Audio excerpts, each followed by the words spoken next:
When you think about the Borderlands games, chances are you think of two things: guns and Moxie's tit. Welcome back everyone to this hellhole that I call Passion Project, where I collect as many femboys as possible and play games in a way that completely ruins my perception of them. Today we're going to be taking the best part about Borderlands 3, throwing it in the trash, and instead only use the little balls that Marcus sells. The rules for this run are simple: only use grenades to directly damage enemies. This may seem like a crazy rule for this run, but you haven't seen anything yet. I can't use the bank to transfer items to this character. With those rules out of the way and my flagpole growing by the minute, let's throw on our thigh highs and see if you can beat Borderlands 3 only using grenades. Believe it or not, I actually thought about my character selection and went with the hottest robot wielding girl I know, Gage. Armed with her dexterous fingers, I play with a new toy before making myself pretty for the hot date that this run will entail. My plans are exclusively to get ready for Hot Girl Summer, and by choosing Gage as our brave vault hunter, we are already halfway there. As soon as I got my first gun, I threw that worthless piece of trash in my inventory, never to use it. Because we are very real and straight men, we are going to stick to fisting things until we get one of Granny's fart canisters. After watching a perfectly good door being ruined, I gently caressed the necks of the bandits living inside my Minecraft house. I felt really cool sliding around and ending the lives of people who just wanted to find a loving family. But it would have been even cooler if this wasn't the tutorial section and the enemies weren't built like the twig from Bug's Life. Spending at least a minute longer than what it really should have to find this stupid chest, I grab a cute shield and throw darts at my roommate from college. He dropped out of business school when I told him that he would have to make PowerPoints and color in the lines. It's sad to see where he's ended up, but the sight of Claptrap falling almost 2 stories really repaired any damage that he did to my already non-existent school spirit. One of the many women in this run appeared and I stuttered to collect my thoughts at her approach. She thought I was cute, so she gave me a grenade mod, which I then proceeded to use to kill almost a quarter of 24 people. Once she was done carrying me over the threshold into our new house, I behaved like any good drunk would, and watched Netflix while she did all the work. She was disappointed in me, but not more disappointed in me than when I pee all over the walls of my bathroom. Almost 40 years on this planet, and I still can't aim. Stopping by the ammo vendor, I grab a whoopee cushion, which is kind of cute and I'm purple so you should take me to the hospital kind of way. Marcus wants me to repair his glorious shop, so I get to work, cooking up that quest while I stir up the main story by completely ignoring all the enemies. You see, you only start with 3 grenades, which sounds like a lot when we're talking about most balls, but in this case, we're going to want even more in the future. Until then, we can serve and use them tactfully. Also to get human spines. By grouping multiple organisms together with one explosive and ensuring that we recycle, we can save resources and ultimately rectify real-world issues like littering and overpopulation. It isn't long before I skin the skag, shove it into the fuse box, and grab a new bullet stopper. Praise Marcus, that sexy man. Lilith seems pleased by the fact that we were able to save Captain Underpants, so I ask if I could sniff her rear end. While she doesn't say anything, her body language does reflect a level of discomfort. Perhaps we will return to this matter at a later date. Until then, I chat with a woman who would look great on a body pillow, steal a car, and drive around in my new Bugatti. I would have preferred a big bowl of SpaghettiOs, but beggars can't be choosers. Heading over to the man with the big dumpy, I run into the major issue of this run: not having any emotional support animals. Flack has gotten me sexually conditioned to have the army of Paw Patrols at my side, and going at this alone means a lot of death. Fortunately, video games have given me a god complex, and I know that I will always be able to be reborn to jump off another cliff. While at the start here, I was able to bear out the rules and work my way through side quest after side quest. My grenades did as much damage as I do to a baby when I steal their sucker. Oral Hygienist Owl has a nice ring to it. Subscribe today to keep your teeth extra shiny for all the big poopy we are going to be facing here soon. The key to my survival is to throw grenades and run. Somewhere in there I also cry in corners and complain about how ugly I am to a mirror, but on the bright side I wear clothes in public places. Doing more of Vaughn's quest, I take down the Undertaker and manage to pick up the Stormfront. Obviously level wise I couldn't use this just yet, so I'll do a tech review on it later on. Feeling the urge to look at pictures of my dad, I admire Manny from Ice Age for a little bit before dying because I didn't throw a grenade fast enough. Normally I do everything in my bedroom pretty quickly, but this was one of the few times that I was slow. Hitting level 6 over at a random bandit camp, I immediately feel like I've done enough cap races to finally be strong enough to take the long hike towards Mouthpiece. I had, in fact, not done any cap races and I died quicker than you can say I willingly eat beans on toast. The British are just built different. After a few more deaths and a lot more murder, I end up at Mouthpiece's arena. You may be curious as to where that very loud man is, and at your curiosity, I respond with a delicate message of he was a bit. I did the Blue Man group quest while in the area, as well as taking down Sid the Sloth. Doing Claptrap's quest made me realize that I didn't want to do another side quest again during this entire playthrough. So I took the vault mat from Lilith, gave it to Tannis, pleasured myself on a utility pole, and put the Stormfront to good use. While not as visually interesting as the one from Borderlands 2, it proved rather effective at dealing with large groups of cuties. When trying to fight one enemy at a time, it wasn't as damaging as what you'd think a grenade to be, so I definitely was on the lookout for an upgrade. Lilith ignored my tech review like all the tall goth mommies do to me, and I died both spiritually and sexually. The vault map thingy worked, I failed the challenge when I ran over some people with a car, the Astronav chip was obtained, and I finally got my 5th copy of iRobot starring Keanu Reeves. I don't know why my mom keeps picking up this movie at every garage sale, but she has a beautiful soul, and I appreciate her letting me live in her basement. Another less important event that happened was when Lilith got sucked dry. Did I really write that? Is that what comedy flies for these days? Lilith was sucked dry by the twins who have nothing better to do than pick on my hot virtual mom. This area was depressing, and conveniently had no ammo vendors, meaning that I had to do a bunch of dying, walking, and teleporting to get all the grenades that I would need. As a reward for my suffering, I was able to sniff Ellie's supple tushy and board Sanctuary 3. You'd think after the first 2 times it was destroyed that they'd come up with a better name, like, we are probably going to Dieville, or please bring back Handsome Jack, that way we don't have to suffer at the hands of these filthy Banditsburg. Snapping back to reality after getting a little bit distracted, I journeyed to Promethea for a reason that I totally paid attention to and did not ignore. Here I buy another grenade mod and blow up another person's vehicle for their Dean Martin CD collection. Ain't that a kick in the head? Ravaging Lorelei's base for any smelly cases of diarrhea, I find the grenade mod and a vending machine that would carry me for half of the game. Hina's Hippity Hopper. This grenade was great because it would linger in the area and spawn more grenades, allowing me to do so much more sweet damage. It would also kill me, which was pretty cool. I did swap back to the Stormfront for a little bit, but don't you worry your moist bosom. We will be back to using that grenade to the fullest right after we get our donut mobile decked out in all the most fashionable colors. Running away from all the enemies to save what few grenades I have, I meet the most courageous vault hunter that I've ever had the privilege to smell the armpits of. Zero is so freaking cute and would be my favorite robot ever if Gage's screams didn't put me to sleep at night, better than melatonin and a quick wank. This area was hell. I had no grenades and had to scavenge every single crate in this area. More enemies continue to spawn, including the notorious heavies. These guys are normally really enjoyable to kill, but because of their high shields and tendency to regenerate them before I could find another grenade, I was left with very large forehead veins, like any time after I eat my brother's lasagna. He uses 5 different types of cheese, and that scares both me and my butthole. After suffering more than children in Africa... Sir, we can't use that kind of language here in the studio. Right, of course. After suffering more than children in America's foster system, I give Zero his cool sword upgrade thingy, do a few non-committal side objectives, and approach Giga Chad.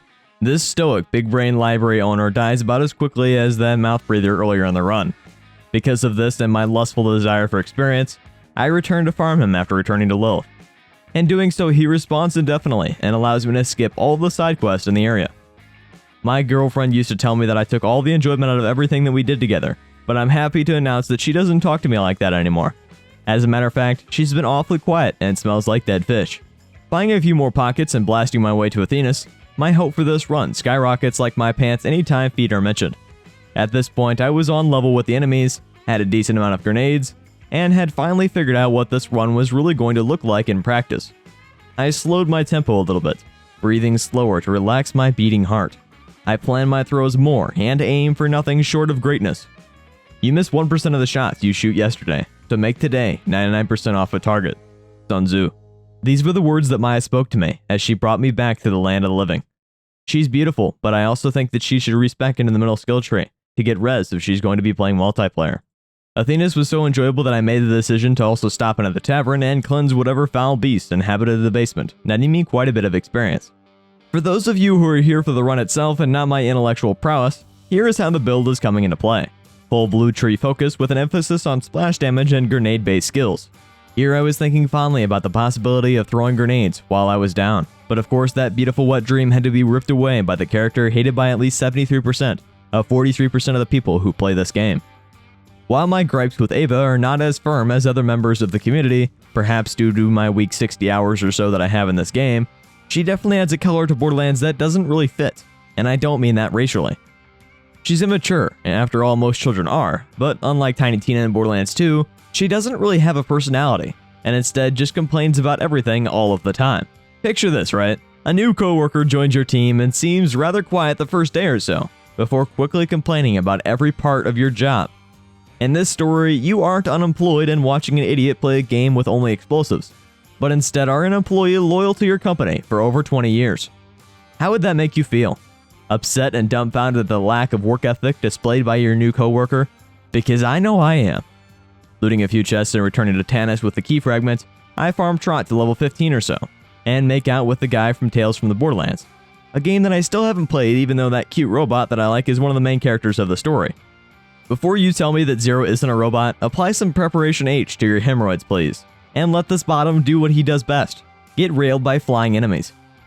I don't know whether or not it was the weird pre-sequel gravity or the fact that I never wadded up paper in middle school and attempted to throw it halfway across the classroom, but either way, I died a lot here. Realistically, I should have gone back and did some of the side quests to try to find better gear, but I was completely content with suffering on this path to success. Regardless, my butt still hurt. Not only was my supply of grenades limited, but I couldn't even climb things that were clearly climbable. I'm just built different, I guess. Racing towards the giant laser, I jump into the rabbit hole in an attempt to find Alice and return her to her family. I don't know how old Alice was, so this is what it would be like if Owl tried to be wholesome. The death balls killed me multiple times in quick succession, and the single overspear didn't feel like dying. But most of the humanoid enemies proved to go down as easy as my head on cock. Destroying the servers, killing a few people who watched Iron Man one too many times, and firing my laser, I finally see myself face to ball with Katagawa. If I had to pick the first point in this run where I really felt like my life was in danger and that my balls would burst under the immense amount of pressure placed on them, this would be it. My first attempt saw near instantaneous death, but the second run is where things got a little more interesting. Like people who take pictures with the person in the casket at funerals, I frequently find myself doing things that are morally incorrect. Throwing explosive balls at a rather large ball made Katagawa feel like every person who he had ever bullied, including that time that he killed most of his family so that he could obtain the business. He fought back, and despite me being closer than Mitten Squad's eyes, I died. My third attempt saw me getting insta-karma for being so mean to the people who mean so much to me. Sorry, Paul. My fourth attempt saw me clutching my butt cheeks harder than any time I've ever been 5 miles into a one-way hike and needed to take a poo-poo. In other words, really hard. Fortunately, I was able to find a restroom in the form of an ant mound and melt that ball down into some fresh toilet paper. Tannis was pleased, and that other chick with boobs told me to take a Segway through the mall. I only found one wheel, but I successfully got dead when I fell off without a helmet. Taking an elevator, I learned that my favorite robot isn't the bad guy, and that the guy who I just blew off is still the bad guy. This fight wasn't easy, but also much easier than I really anticipated. Like usual, it was a shortage of grenades that hindered me from winning instantly, but it didn't help that he teleported around more than my dad. First it was the milk, then it was the MILFs, whatever those are. Reese was destined to keep his mustache because I have a beard, unlike most femboys. Lilith was disappointed in my Rule 34 downloads, and I killed the Chupacabra a few times. Some people like doing side quests, and usually I do too, but doing side quests meant that I had to kill things, and I decided that I would much rather kill the same thing 24 times than to kill a bunch of random enemies once. Just make sure I never play the stock market. The next mission is of course the vehicle segment with Maya, which means a bunch of pain for me. When you go into something knowing that it isn't going to be very fun, you have time to build up a certain level of mental fortitude for that particular encounter. For example, when you bend over for a prostate exam, overall this area wasn't terrible and the difficulty of it was reflected by death, not actual challenge. On my way to Bigfoot, I avoided any and all organisms, including my mom. I'm starting to think that that trait may be genetic. Speaking about genetics, the Rampager completely destroyed my ability to have children, which I thought was a little bit of an overkill given my vasectomy 2.5 years ago, when my dominatrix said that I should never have kids. The only thing that is deeper than that joke is how far my hatred for Maya rose when she failed to use res. I sure hope she dies. We are gathered here today as a celebration of life. One of the most disheartening things that I had to do last week is put down my neighbor's dog. Another was traveling to Eden 6. For such a beautiful area, I always felt that this section of the game takes forever for no real reason. Traveling to the Naughty Peak Lodge close to a dozen times isn't help, but I can't put my finger on why I don't care for it. No, it's not the gay people. Heading through Anvil to meet Meat Slab, I ran headfirst, once again into grenade shortages. This area in particular, I had absolutely no luck getting enemies to drop anything, and the chest didn't help a brother out either. To make matters worse, Brick would rather play the sax than revive me, which made me cry because I loved hearing his screams in Borderlands 1. Oh well, I guess I'll have to look elsewhere for the prettiest siren. Multiple excruciating deaths later while traveling inside the compound, I get to what I would like to be known as the Bridge of Death. Having no ammo vendor nearby meant that I had to scavenge for more organ blenders. I bent over on my hands and knees with my bussy raised high, but I had a really hard time with the enemy's desire to pound me back to Athenas. On the bright side, the warden himself was easier than the bridge, and all I had to do was circle strafe them to death. While the boss fights and subsections were amazing, I almost feel that Warden would have benefited with an extra stage, or a sidekick. Kicking my way off to the Jacobs estate after talking with the cute couple, I avoided all the enemies I could. While I had enough grenades at this point, I was of the notion that fighting a boss over and over again for experience would be far more efficient than dying multiple times due to people who can't even tell their left hand from their right. Inside of this badass building that reminded me of my Minecraft houses from back in the day, I was trapped by Aurelia. Troy stood in one of the 63 dining rooms and held our womanhood in the palm of his hands. I kinda wish I had the opportunity to be crushed, but unfortunately rules were changed, and I had to uncover the Jacobs family secrets. If this was my family secrets, all that would be present is the huge disconnect between the two sides of the family, and how many arguments are sparked anytime my brother breathes in the vicinity of my parents. It's beautiful, like Billy the Anointed. Dude was beefier than a gas station sushi bowl, but I was able to take him down and solve the puzzle. One of these days I'll have to play Portal on the channel, because you guys would cringe more times than I did when I first tried aim. I met with Clay and spent roughly 20 minutes of my life clearing out the town because for whatever reason, it's perfectly okay to not have a working ammo vendor. Ocean would not improve, and for that reason, I'm out. The next location saw us jumping up on a log conveyor to drop down into a camp full of people with raging boners. Any other day this would be a blast, but I had already ran out of lube.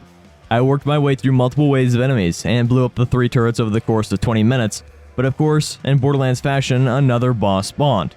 Moldok the Anointed. With no grenades, I ran around the area like a chicken with my head cut off, until I accidentally took damage from the pile of corrosion just under this walkway. Sometimes in runs you have to come up with creative ways to complete a challenge, and this was one of those times. I painstakingly led this beefy boy into the puddle over and over again for 10 minutes, until he finally died from natural causes. I don't know if you consider this a big brain play, but the relief that I felt putting him down was similar to your girlfriend telling you exactly what she wants you to pick up for dinner, instead of playing a 20-minute guessing game. After listening to the cute gay couple talk about whether they wanted Chinese food or pizza for supper, they sent me away to get the Valkyrie fragment from the family ship. This sees me grabbing Balex, the cute stuffed animal navigator, running past more enemies than I had grenades for, listening to a robot turn monkeys on with mating sounds for half an hour, and kill Genevieve. Speaking about holes, the next thing we need to do is to turn this shithole that is the town of Reliance into a thriving village by doing all the mayor's bidding. The last time I did something like that, I had a kink in my neck that didn't go away for a week. Play gives us the Rogue Sight, a unique pistol that allows you to see special caches. You technically don't need this to beat the game if you've played this section more than twice and knew exactly where to find all the markers to begin with, but I needed to use it because I'm an inexperienced bottom. With that being said, I never fired it once. Wanting a bit more damage, I pick up the Surge Grenade from the Power Troopers before learning that I need to track down 3 of Clay's agents. The first one was a cute guy trapped in a cute girl's body, so I was rather attracted to the opportunity of meeting someone who would fulfill all of my fantasies. But when Quietfoot died, we had to kill a bunch of people, so I was covered in blood and fecal matter to the point that I simply couldn't ask them out on a date. With my defeat ever more present, I moseyed down to the docks where I climbed a tower to reminisce about Far Cry 3. I was at peace, then I died again. With there being no vendors nearby and a lack of breast implants, I had to resort to something that I didn't have much of: skill. I then chased a holographic monkey to Archimedes who had betrayed us and stolen another vault key fragment. He died quick, almost as quick as me buying another grenade upgrade storage deck when I saw I could afford it. After more chit-chat, I helped the hot couple get through a puzzle before I chilled out with Aurelia. I wish we could have been something more than enemies, but like that one girl from high school who never wanted to go on a date with me, it turns out that she needs to die. Terrible dark and gay comedy aside, Aurelia was my first true hindrance of this run. Not only was I underleveled, but all my gear was as well. I tried to beat her 3 times, each trying different strategies and grenades. When none of them worked, I farmed Genevieve and the Billies for half an hour before making the single best decision of this entire run. Talking with Claptrap gives us the quest Raiders of the Lost Rock. While the quest itself only sees you grabbing a bunch of rocks and killing a unique jabber known as King Crusher, the key factor here is the unique grenade that the quest gives as a reward, the porcelain pipe bomb. With this new powerful exfoliating sponge unlocked, I blasted Aurelia, solved the puzzles in the garden, and traveled to Eden's 6th vault. I don't have much to say about Graveyard, mainly because this area always gives the player plenty of ammo, and in this case, grenades. So instead I've got a story for you, one about my earliest memory. When you Google why is my memory so bad, one reoccurring theme that pops up is that you were depressed. And if that is the case, I've been depressed for most of my life. I think the actual reason for a decreased memory is the lack of social development, but I'm no psychologist and I promised you a story. My grandma was one of the most kind-hearted women that I've ever had the privilege of knowing, and if I am to have any sappy stories be ever more present, I would like this to be one of them.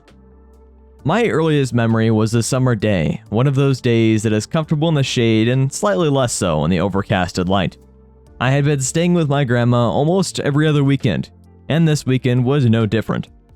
Armed with my reflective Transformers outfit that is now a mirage of shiny gray and yellow, confirmed to be Bumblebee upon looking at a photo, my grandma and I decided to go to the local park. We often did craft projects, watched movies, and played marbles. But that day I remember us running around the blue and yellow playground, climbing up the slides and hanging around the monkey bars. I suppose in hindsight that I was the one that was doing most of the running, climbing, and hanging around. But at my naive young age, I never really noticed her ever-growing aches and pains from old age. I always felt like I needed to be mature for some reason, likely to impress my father, but staying over at my grandma's always made me feel like I could be a kid again. As the afternoon grew on, I can remember holding myself up along a walkway, with my two skinny arms holding all of my weight, similar to what one would do on a dip bar, before running over to a tilted green circle that you can hang on and have someone else turn the bar, like a dangerous merry-go-round. All the while I would call out to her, "Watch this, Grandma," or "Can you push me, please?" Manners were always important to her. She was a church-going woman and always held herself to a high moral standard, a trait I would later learn is rare for most people. With our time at the playground coming to an end, I remember putting on the seatbelt before everything fades into a blur. I have several bits and pieces of childhood in the same folder as my grandma because that is who was there for me and allowed me to be myself, my creative, goofy self. I can't say that I've ever been religious, but I pray now, with the best manners that I can muster, that she is happy in heaven with the rest of the angels. With the blue tree maxed out, I need a way into another bandit camp. If this isn't deja vu, I don't know what is. Taking way longer than necessary, I finally take down Big Donnie and rush through Carnivora. For how much space these next few hours took up on my hard drive for storage, not a whole lot was accomplished. I avoided most of the enemies, failed to run again when I couldn't reasonably destroy the parts of the vehicle straight from Terratech, killed the Agonizer 3000, lusted over the new Tannis, spent 5 minutes trying to figure out this puzzle only to realize that the lever was on the complete other side of the room, assaulted the Great Vault, flipped some levers, killed Troy in the most underwhelming fight of the century, bought my favorite sniper rifle in the game even though I couldn't use it, spoke to Typhon de Leon and Necrodofeo, and wandered around for a solid hour. In this time I died a lot. I was really underleveled from how many enemies I had ran past and my lack of initiative on side quests, but my grenade count was still unbelievably low. I'm not sure what items further boost that number outside of the more expensive SDUs, but that single issue plagued me throughout the entire game. I had to run around to find grenades, and by the time that I got back to the action, the tougher enemies had already regenerated their shields that they stole from the Covenant. Overall, it wasn't that it was really difficult or that it required a lot of skill, it just took a lot of dying, and for that reason, I'm just going to cut everything away.